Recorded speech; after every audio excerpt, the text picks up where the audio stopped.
তো সেই জায়গা থেকে কোনোদিনও আমি কাউকে অসম্মান করে, অপমান করে, ছোট করে কথা বলিনি। এবং আমি বুবলিকে নিয়ে আর কি বলবো, তিনি যেন গিরগিটির মতো রং পাল্টাচ্ছে। বেশ কিছুদিন আগে নেট দুনিয়ায় একটা ভিডিও ভাইরাল হয়েছিল, যেখান থেকে বুবলি নিজেই বলেছিল শাকিব খান এর পুত্র জয় নাকি প্রতিবন্ধী। কিন্তু এখানে কথা হচ্ছে, তিনি আবার গতকালকে একটা আমি ভিডিও আপলোড করেছি, যে রেকর্ড থেকে আপনারা সম্পূর্ণ ডিটেলস পেয়েছেন যে তিনি জয়কে ভালোবাসেন এবং জয়কে নাকি সিঙ্গাপুর স্কুলে ভর্তি করে দিতে হবে। শাকিব খানকে কিন্তু তিনি এই কথা বলেছেন। আজকে সেই অডিও কলটার বাদ বাকি অংশটুকু শুনুন।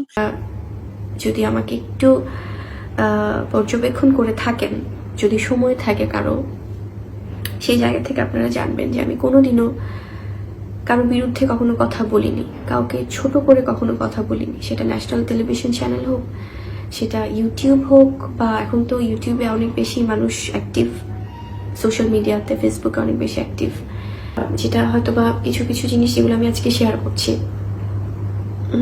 সেটা হচ্ছে আপনারা বলেছেন, অনেকেই বলে থাকেন যে আমি নাকি শাকিব খান ওনার কাছ থেকে আমি অনেক আর্থিক সহায়তা নিই বা এ ধরনের সাপোর্ট নিচ্ছি।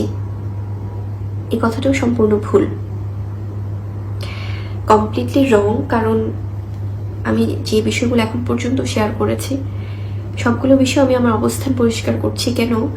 কারণ এগুলো কিছুদিন পর পরে আসলে আপনাদের অনেকের মনে আসলে প্রশ্ন করে হয়তোবা।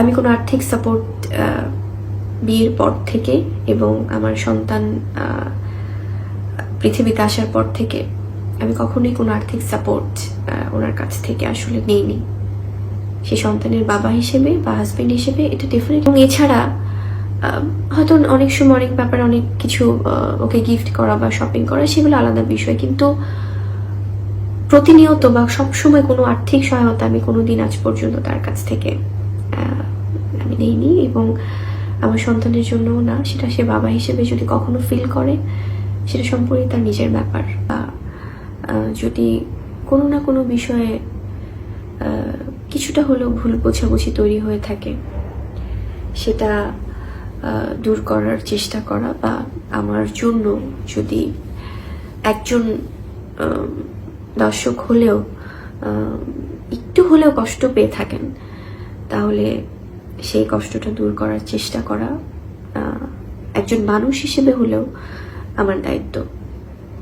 আর আমরা তো আসলে আপনাদের জন্যই কাজ করছি এবং আপনাদের ভালোবাসাতে আজকে আমি অনেকবার অনেক বিষয়ে আসলে কষ্ট পেয়েছি, সেটা গণমাধ্যম থেকে হোক, হয়তোবা আমি একটি কথা বোঝাতে চেয়েছি বা বলেছি, সেটা হয়তোবা অন্যভাবে উপস্থাপন করা হয়েছে।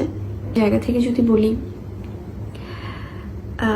সাংবাদিক সম্মেলন হোক বা টিভি মিডিয়া হোক বা অন্যভাবে হোক, আমার কাছে মনে হয়েছে যে আসলে যে কিছু কিছু কোয়েশ্চেন আমার দর্শকদের মনে উকি দেয় প্রায়, সেগুলো নিয়ে যদি আমি একটু কথা না বলি, তাহলে ডে বাই ডে এটা অন্যরকমভাবে আসলে যাচ্ছে বিষয়টা।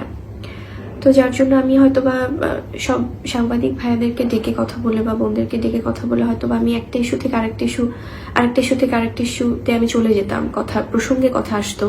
তো হয়তো কিছু জিনিস স্পেসিফিকভাবে আসলে আমার শেষ করা হতো না বলা, এবং আমার যেহেতু টানা কাজ চলছে, সেই সময়টাও আমি বের করতে পারছিলাম না।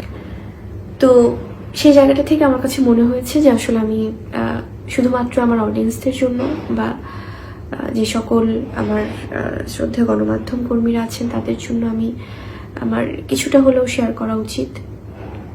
এবং আমি